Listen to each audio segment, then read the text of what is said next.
bowl of Mello TV Sports with cricket as the Trinbago Knight Riders remained unbeaten in the Caribbean Premier League today after producing a 6-wicket Duckworth-Lewis win over the St. Lucia Zouks.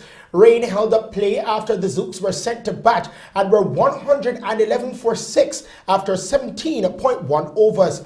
Mohamed Nabi was not out on 30 after Najibullah Zadran made 21 and Rakeem Cornwall 18. Dwayne Bravo has picked up 2 wickets for 7 runs. The Knight Riders were then set a revised target of 72 runs from 9 overs and got home for the loss of 4 wickets with 1 over to spare. Darren Bravo led the way with an unbeaten 23 from 13 deliveries. Earlier, his brother Dwayne became the first bowler to take 500 wickets in T20 cricket in his 459th match, 14 years after his debut in the format. Bravo picked up the wicket of Rakeem Cornwall to achieve the feat. The wicket also happened to be his 100th in the Caribbean Premier League, making him the first man to that mark. Bravo had also been the first to 300 and 400 T20 wickets as well. Sri Lanka's Lasith Malinga is second on the list of T20 wicket takers with 390 wickets from 295 matches. Knight Riders captain Kieran Pollard paid tribute to his compatriot.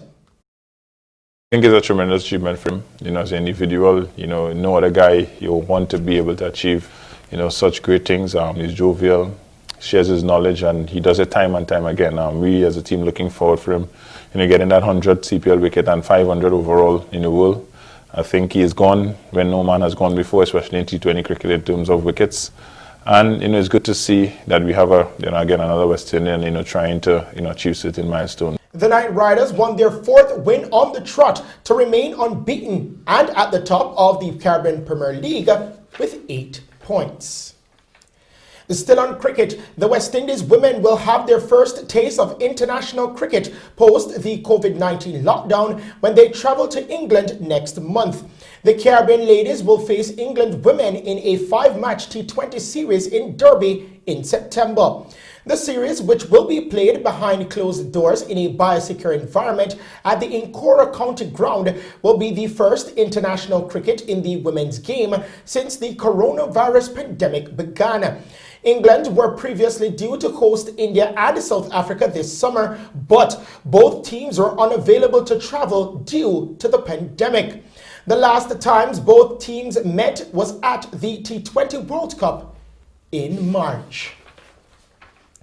On to basketball news now. The Milwaukee Bucks' decision to not take the floor for Game 5 of their first-round playoff series against the Orlando Magic promoted the NBA to postpone all 3 games scheduled for today.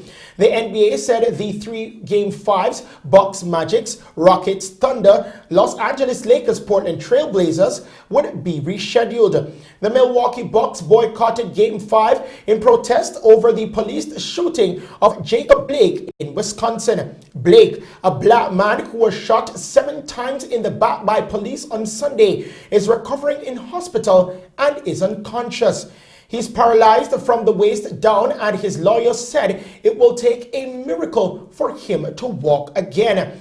The Bucks, who are the top seed in the Eastern Conference and hold a 3-1 series lead over the Magic, took to the court for pre-game warm-ups but then remained in the locker room when they were due to return. NBA players have been protesting since the season resumed in an Orlando bubble in solidarity with worldwide action taken following the death of George Floyd in Minneapolis in May. Players have worn Black Lives Matter shirts during warm-ups, knelt during the national anthem played before games, and worn social justice messages on their back of their jerseys during games. With Game 1 of the Eastern Conference semifinals between the Boston Celtics and defending champions Toronto Raptors just over 24 hours away from its scheduled tip-off, the possibility of boycotting the game remains on the table for both teams in the wake of the police shooting of Blake. On to netball news now. Jamaican goal defense Shamira Sterling held 3 rebounds and exacted 5 interceptions as she garnered 101 net points, but was on the losing end today as the Adelaide Thunderbirds lost 43-50 to the Melbourne Vixens in today's play of the Suncorp Super Netball League in Australia. The loss was the 3rd in 6 for the Thunderbirds, who are 5th in the table with 12 points, while the Vixens continue to lead the league with 24 points from 6 wins and only a single loss. Sterling, meanwhile, now has 508.5 net points, second to Janelle Fowler, 670.5. Sterling has been knocked off top spot in defensive rebounds and is now 3rd with 15. She's also 3rd with deflections on 45. On to football news now. They could also offer Messi the chance to become an ambassador for the City Football Group, the holding company that owns a number of clubs across the world, including City and NYCFC. 33-year-old Messi would have been the chance to help the City win the Champions League for the first time in the club's history before hanging up his boots in the United States. City have emerged as the favorites to sign Messi after he shocked the world and Barcelona by telling them he wants to leave yesterday. The English club will do everything possible to pursue the option of signing Messi on a free transfer, but they would contemplate the possibility of paying him between 100 and 150 million euros if he is unable to force an exit unilaterally. Now to end tonight's sports package, we present Sports Spotlight.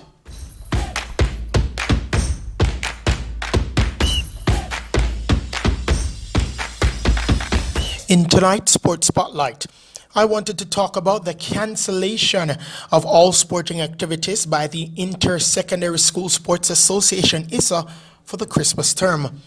I think that was the smart move. With the recent spike in COVID-19 cases, you risk the spread between student athletes. Do you think it was the right move? Do you think they should have canceled it? Now, as we know, Boys and Girls Championships was canceled earlier this year due to the fact that COVID-19 was in Jamaica. Schoolboy football was a big event that was canceled. Again, I ask, do you think this was the right move by ISA? I think so. This has been Sports Spotlight.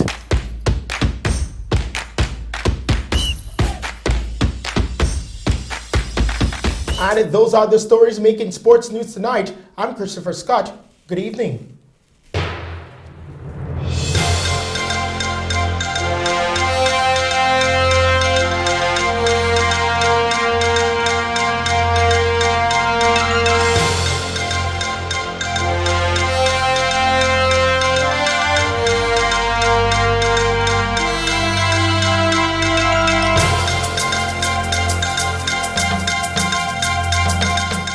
The Mello TV Evening News at 8 was brought to you by the Ministry of Health and Wellness. Reduce your risk of viral illnesses like the flu and coronavirus. Wash your hands frequently with soap and water. Cover your nose and mouth when coughing with a tissue and dispose of it. Avoid close contact with anyone with the cold or flu-like symptoms. If you think you've been exposed to COVID-19, stay home. Self-isolate immediately and call 888-1-LOVE. That's 888-663-5683. A message from the Ministry of Health and Wellness.